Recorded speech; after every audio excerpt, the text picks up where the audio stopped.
The arena's quantum shields are failing in reverse. They're getting stronger around the human cadet, and our 10 champions are trapped inside with her. Commander Zillax slammed 3 of his 6 appendages against the emergency command console, watching readings that violated every principle of combat arena design. The shields weren't supposed to do this. They were fail-safes, designed to collapse and disperse energy in crisis situations. Instead, the quantum barriers were intensifying, layering upon themselves, creating a barrier so dense that even the molecular scanners couldn't penetrate. Inside the arena, 10 bodies lay motionless on the combat floor.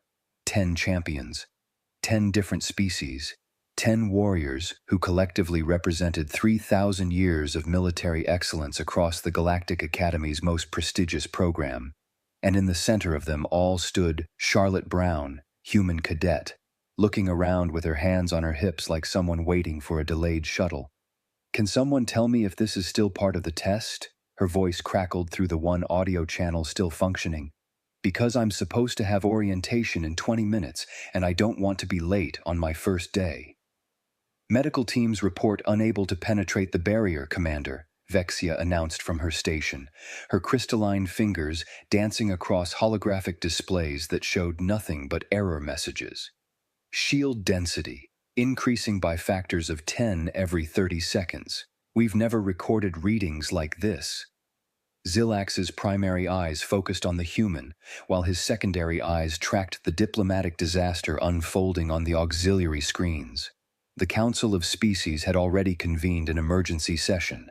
10 species, 10 unconscious champions, 1 confused human who apparently had no idea what she'd done. According to YouTube analytics, 99.6% of viewers are not subscribed. That's a huge number. By subscribing the channel that is completely free, you'll help support the channel and never miss fresh content. "Sir, the Krolix ambassador is demanding immediate extraction of Champion Korvax," Ginix reported, his tactical voice tight with barely controlled panic. "The Viridian Council is threatening to withdraw from the Academy Treaty. I can see the diplomatic feeds, Ginix," Zillax snapped. 3,000 years. 3,000 years of perfect safety protocols, of 0 fatalities in sanctioned combat, of carefully maintained balance between warrior species. All of it circling the drain because somehow, impossibly, a human cadet had walked into the champion proving grounds and what? That was the problem. Nobody knew what had happened. "Replay the combat footage again," Zillax ordered. From the beginning. The holographic display shifted, showing Charlotte Brown entering the arena 14 minutes ago. She'd looked confused even then, holding a datapad and glancing around like she was lost. Champion Korvax had approached first, all 7 feet of Krolix warrior muscle, his molecular blade already humming with lethal energy. The blade had swung. Charlotte had bent down to tie her shoe. Korvax's own momentum had carried him, face first into the arena barrier with enough force to crack his combat helmet. "Pause," Zillax commanded, staring at the frozen image. She didn't even see the attack. "Negative, sir," Vexia replied, her analytical voice strained. Her eyes were focused on her footwear. The timing was coincidental.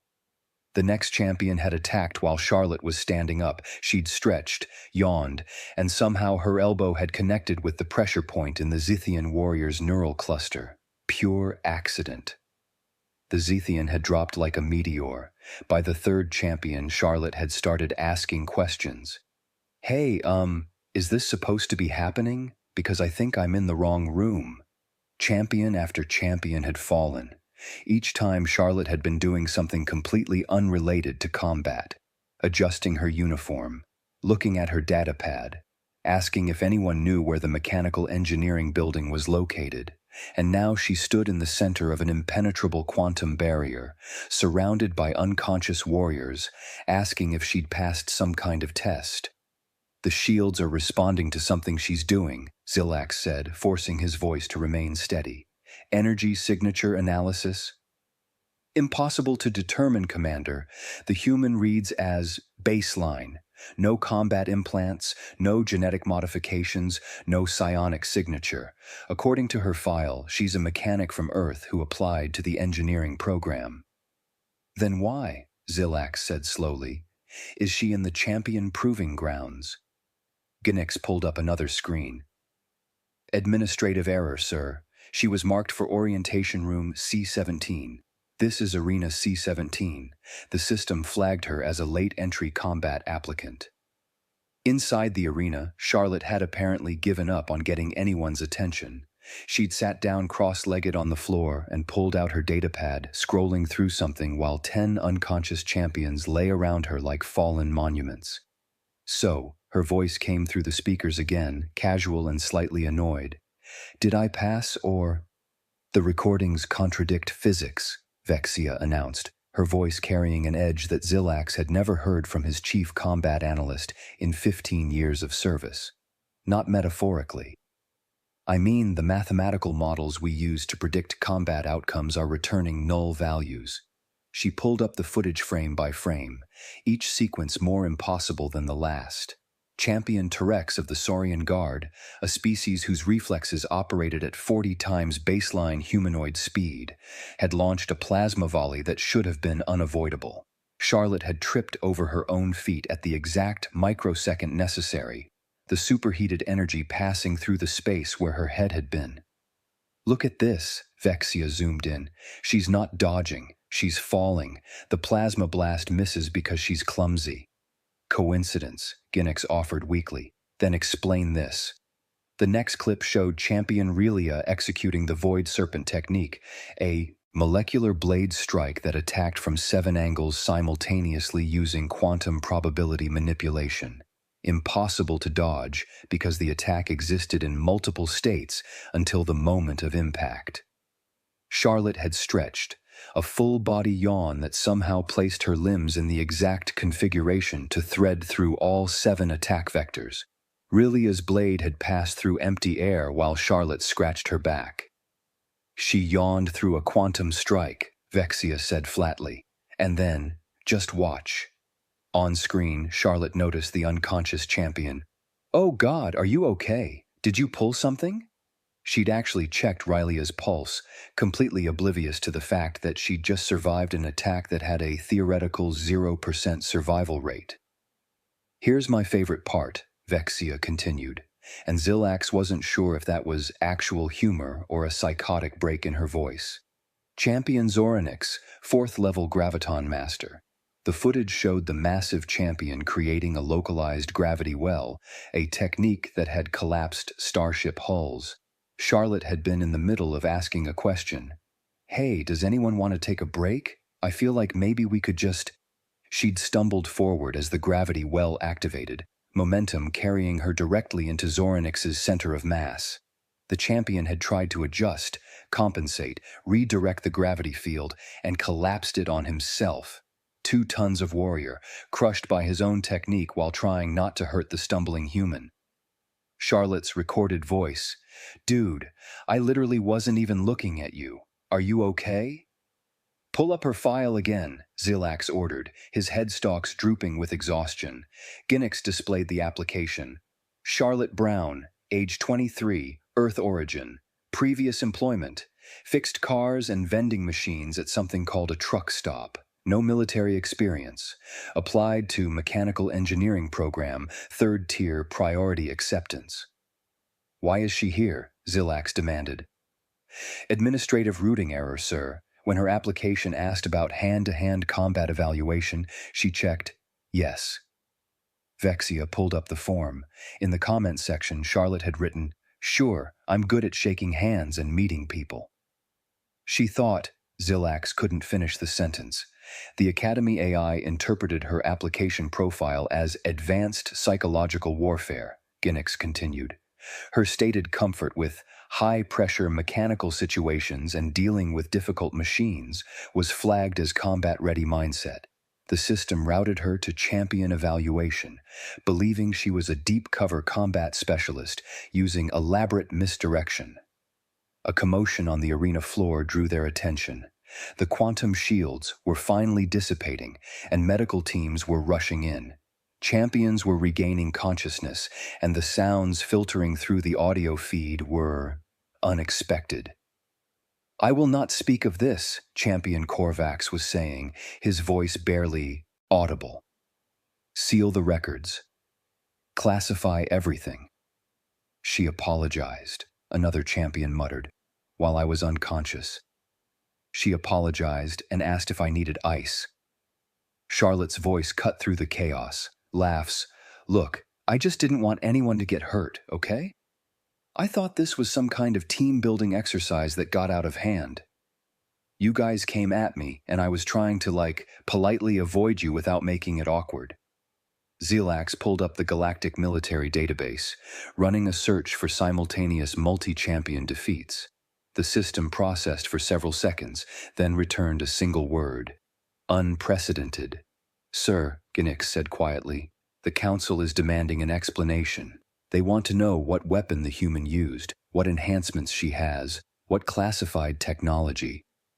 "She doesn't have any," Zelax interrupted. "That's the problem. She's just confused. And apparently, human confusion is more dangerous than our best warriors." On screen, Charlotte was helping Champion Vexthul to his feet, asking if he wanted her to call someone, maybe get him some water. The warrior, who had personally defeated the Krell Armada's champion in single combat, looked like he was experiencing an existential crisis. "Get me her orientation advisor," Zelax said, "and someone find out where the actual mechanical engineering building is, before she accidentally conquers something else." The holographic conference materialized in the command center 30 seconds after Zelax sent the emergency code.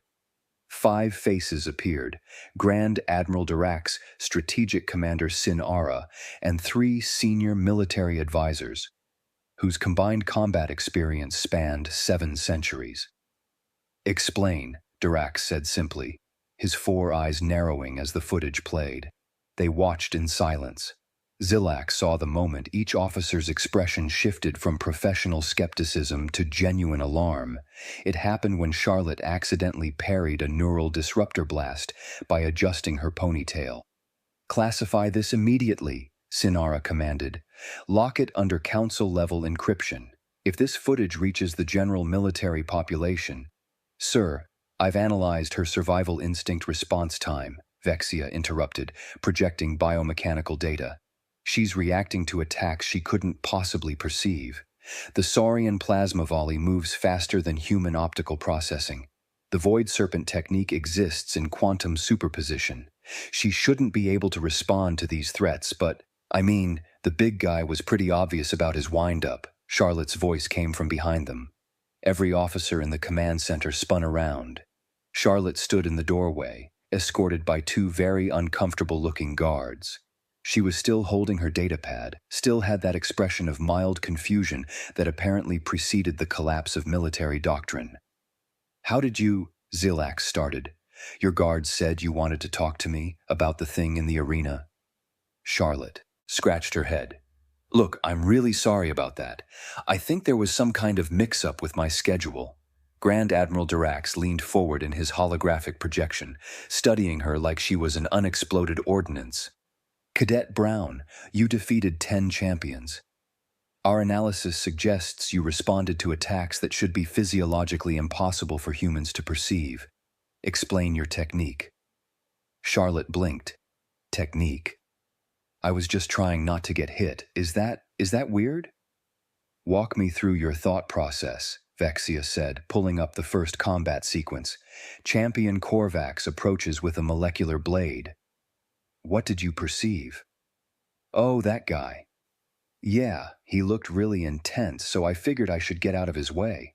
Then my shoe came untied, so I bent down to fix it, and I heard this really loud crash behind me," Charlotte demonstrated, actually bending down to tie her shoe again.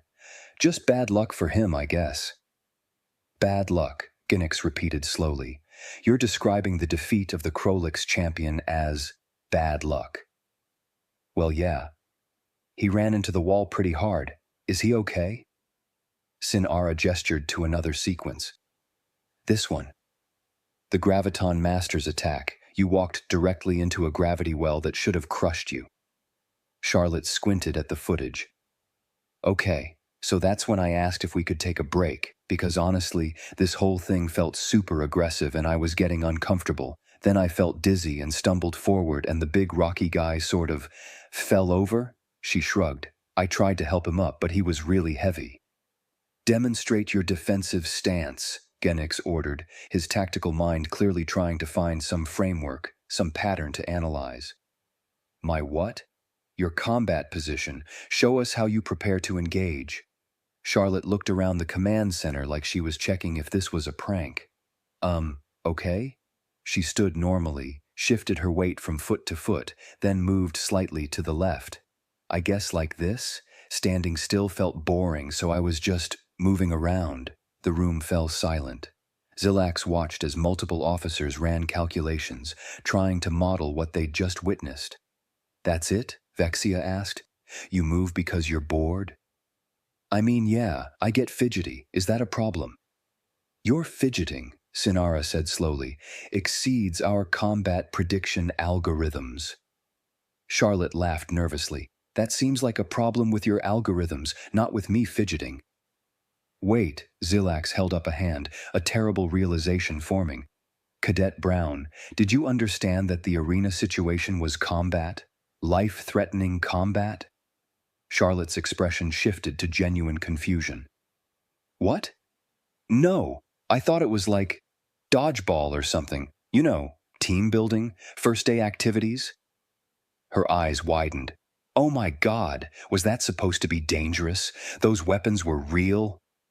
The holographic conference erupted in multiple languages simultaneously.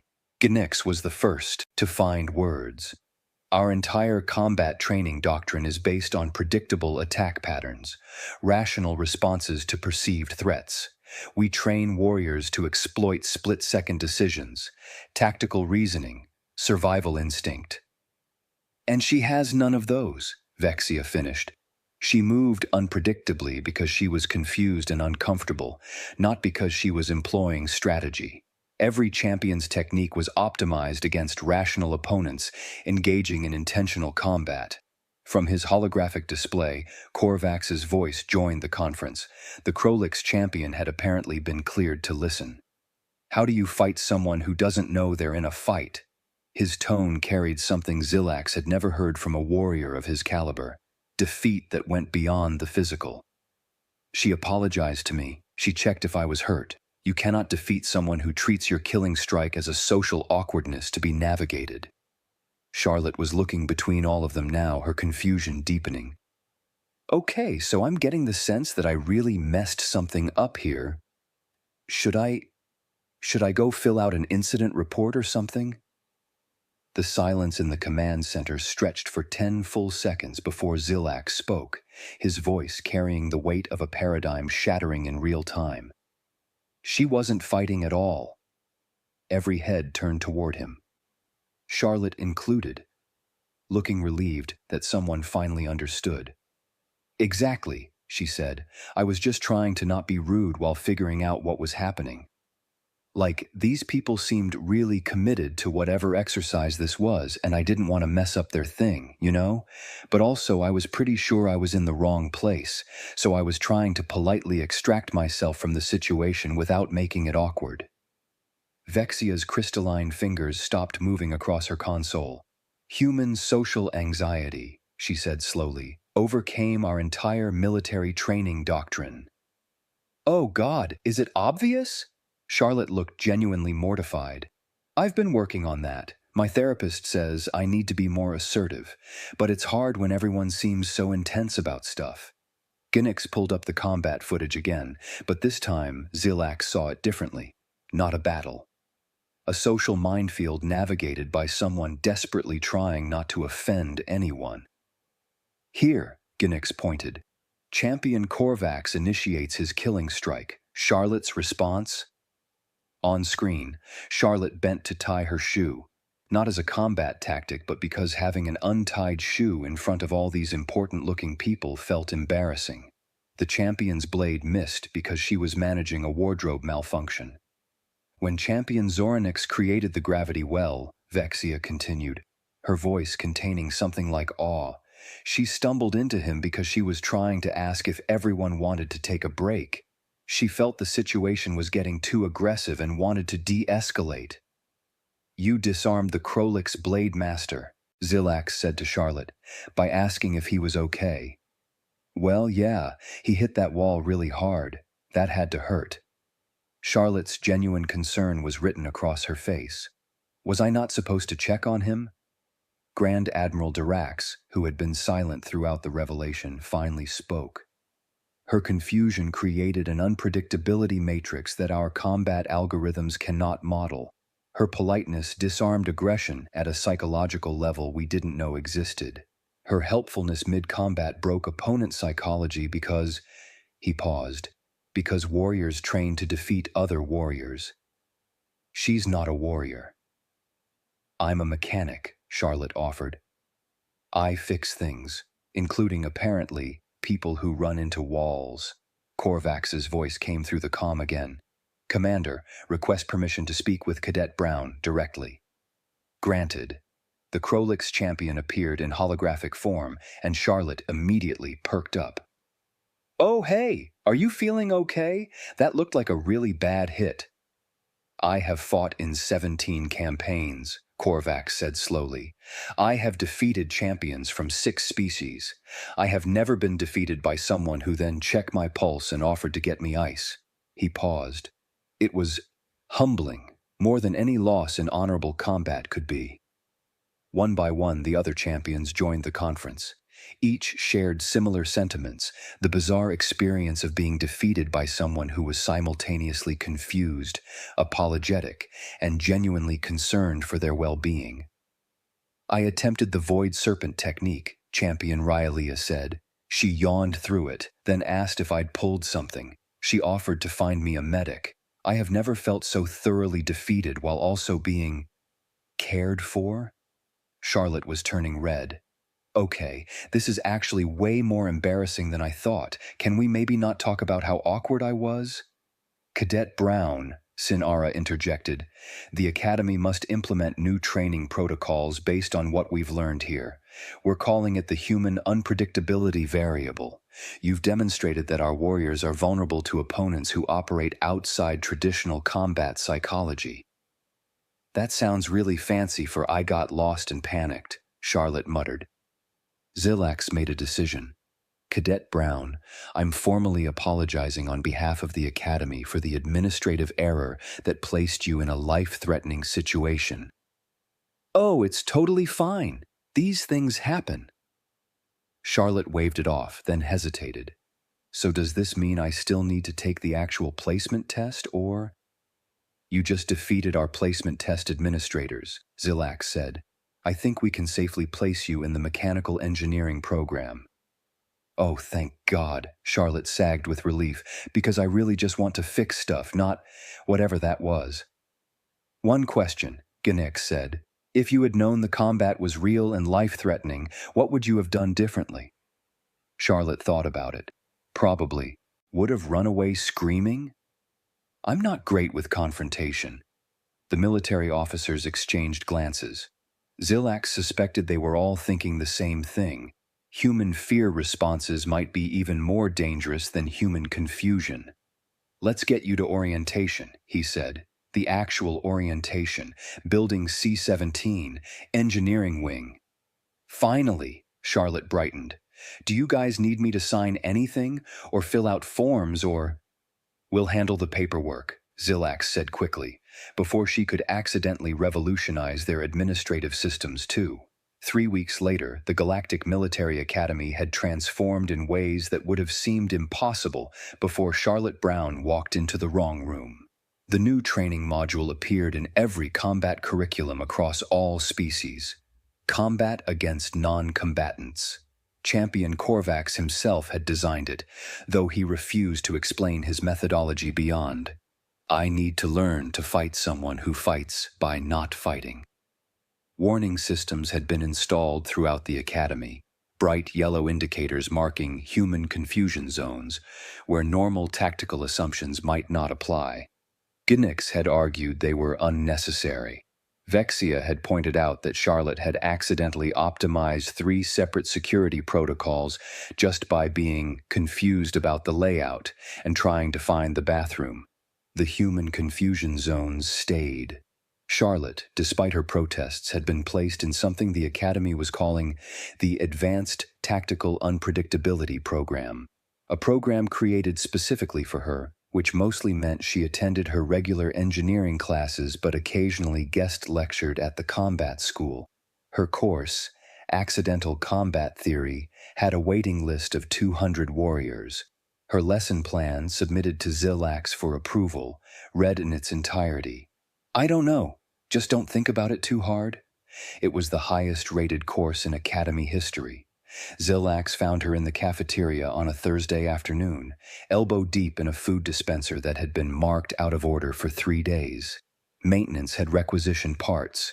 Charlotte had apparently requisitioned a screwdriver. "Cadet Brown," he said carefully, "that's a classified military prototype. The nutritional synthesis matrix alone required 5 years of development." Charlotte's laugh echoed from inside the machine. "Commander, this is a vending machine with delusions of grandeur. Whoever designed it overcomplicated the molecule recombination chamber and forgot to account for basic thermal expansion." She emerged holding a crystalline component. "See? This just needs to be rotated 90 degrees. She made the adjustment, closed the panel, and the dispenser hummed to life, producing food at twice its previous efficiency and with noticeably better texture. "Huh," Charlotte said, grabbing a sandwich the machine had just created. "Anyway, does anyone know where the actual orientation for mechanics students is? I feel like I missed it 3 weeks ago and I'm too embarrassed to ask at this point." Zilax stared at her. "You were supposed to be in the engineering program." "Yeah, I'm here to fix stuff, not break stuff." She took a bite of sandwich. "Though I guess I'm good at both now?" Behind them, a group of warriors were practicing in the combat observation area, attempting to replicate Charlotte's confused dodging technique. They looked ridiculous, stumbling around while trying to maintain genuine bewilderment. It was working. The Council of Species had held an emergency session the previous week on the human variable. Military strategists across 10 species were revising centuries of warrior training to account for what they were officially calling helpful confusion. Unofficially, Charlotte had become a legend. The cadet who won by losing her way. She walked away from the now functioning food dispenser, munching her sandwich and scrolling through her datapad. Behind her, warriors continued their practice. Vexia appeared at Zilax's shoulder. "Sir," she said quietly, "she just solved the Tarkonian logistics problem while making a sandwich." Zilax looked at the data Vexia was showing him. The food dispenser's new configuration had inadvertently created a molecular pattern that resolved a supply chain issue that had plagued military operations for 2 decades. "Don't tell her," Zilax said. "Let's see what else she fixes by accident." Charlotte's voice drifted back from across the cafeteria. "Does anyone else think the gravity feels weird, or is that just me?" Immediately, alarm systems activated. Maintenance crews scrambled to check the readings. The gravity regulators were recalibrating, optimizing their output based on Charlotte's presence, adjusting to compensate for something about human biology that apparently made the artificial gravity feel weird. The new settings reduced energy consumption by 18%. Zilax felt his headstalks droop with exhausted acceptance. "Get me high command again." "Again, sir?" Ginix asked. "They're going to want to know about the gravity thing," Zilax said, "and probably the food dispenser and—" He watched Charlotte accidentally bump into a decorative panel that turned out to be a hidden maintenance access, revealing a more efficient route to the engineering wing. Everything else. Charlotte disappeared around a corner. Still eating her sandwich, completely unaware that she'd just revolutionized cafeteria operations, warrior training, and gravity regulation before lunch. Somewhere in the distance, Korvax was explaining to a group of junior warriors, "The key is to genuinely not know what you're doing, but in a helpful way." The Academy would never be the same.